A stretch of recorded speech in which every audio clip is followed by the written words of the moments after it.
Inter electronic media మిత్రులందరికీ కూడా నమస్తే. నిన్నటి రోజున బీజేపీ జాతీయ కార్యదర్శి శ్రీ బండి సంజయ్ కుమార్ గారి ఆధ్వర్యంలో నేను బీజేపీలో చేరడం జరిగింది. అయితే బీజేపీలో చేరడానికి ప్రధాన కారణాలు ఆ పార్టీ యొక్క సిద్ధాంతాలు.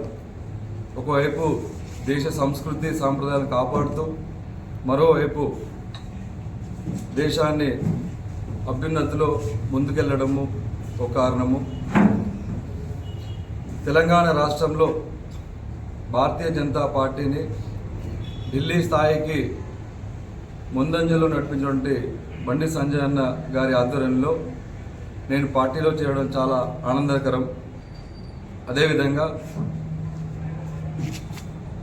ఈ సిరిసిల్లలో బీజేపీ పార్టీని బలోపేతం చేయడానికి నేను నా 6 నిమిషాలు శ్రమిస్తాను. పూర్తి సమయాన్ని పార్టీకి కేటాయిస్తాను.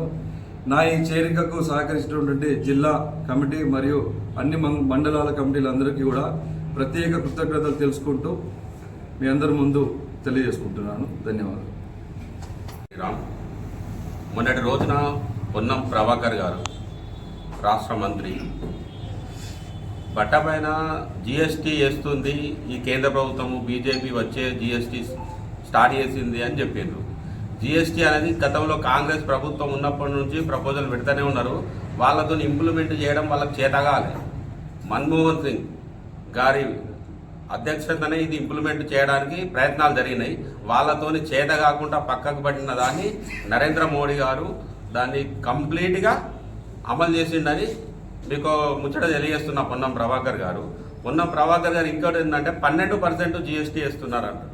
12% పాలిస్టర్ యారన్ పైన ఉన్నది, కాటన్ యారన్ పైన 5% ఉన్నది. ఈ 5% బట్ట తయారైనాక అదే 5% ఉన్నది. పాలిస్టర్కు ఉన్న 12% పోను, మిగిలిన 7% రిఫండ్ వస్తుంది.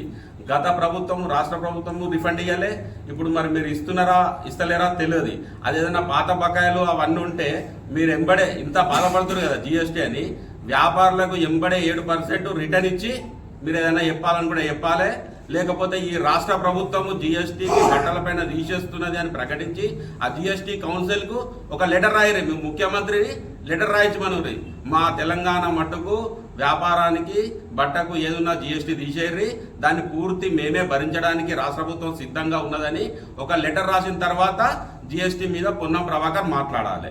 పొన్నం ప్రభాకర్ గారు జీఎస్టీ గురించి మాట్లాడుతాడు కానీ ఆయనకు గతంలో వాళ్ళ కాంగ్రెస్ ప్రభుత్వం ఉన్నప్పుడు వ్యాటు రెడీమేడ్ బట్టల పైన 28% వ్యాట్ ఉండే.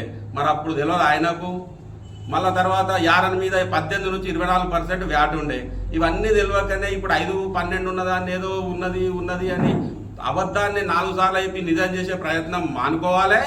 మళ్ళీ ముచ్చట చెప్పేదంటే సిరిసిల్ల బతుకమ్మ చీరలకు వచ్చి నువ్వు బతుకమ్మ చీరలు 270 కోట్లు బాగుంటే 50 ఇస్తా అని చెప్పిపోయినావు. బిచ్చమెత్తున్నావా ప్రభాకరు? సిరిసిల్ల పద్మశాలి నీకు ఎట్లా కనబడుతుర్రు? 50 కోట్లు ఇస్తా అని చెప్పి ఎట్లా చెప్తావు? బీఆర్ఎస్ కాంగ్రెస్ 2 ప్రభుత్వాలు కలిసి సిరిసిల్ల అందరూ ఆకలి సావులు తెచ్చి ఊరేసుకోవడానికి కారణము అప్పటి బీఆర్ఎస్, ఇప్పటి కాంగ్రెస్ ప్రభుత్వమే కారణము. నీకు చిత్తశుద్ధి ఉంటే సిరిసిల్ల నేత కార్మికులకు ఏదో నేను పైసలు ఇస్తా అంటున్నావు, పనులు ఇస్తా అంటున్నావు కదా, వారం లోపల మొత్తం 270 కోట్లు ఇచ్చి నువ్వు సిరిసిల్లకు రా, లేక ఎట్లా వస్తావో చూస్తా. నీకు ఓటు ఎందుకయ్యా? సిరిసిల్లోళ్ళు పైసలు ఇస్తేనే ఓట్లు వేయాలి, ఇచ్చినా ఇవ్వకపోయినా మీరు రిలీజ్ చేస్తే ఓటు వేయాలని మాట్లాడతావా? ఓట్లు అనేది స్వచ్ఛందంగా వేయాలి కానీ బెదిరించి గత ప్రభుత్వము బెదిరింపులకు గురి చేసి అందరినీ దగ్గర పెట్టుకొని ఏడికి పోయితో ఆలోచించు. మీకు కూడా అదే గది కాకుండా జర మంచిగా అందరికి 270 కోట్లు ఎంబడే రిలీజ్ చేసి పని ఇస్తావా ఇయ్యవా అది వెనక సిరి చెప్పు.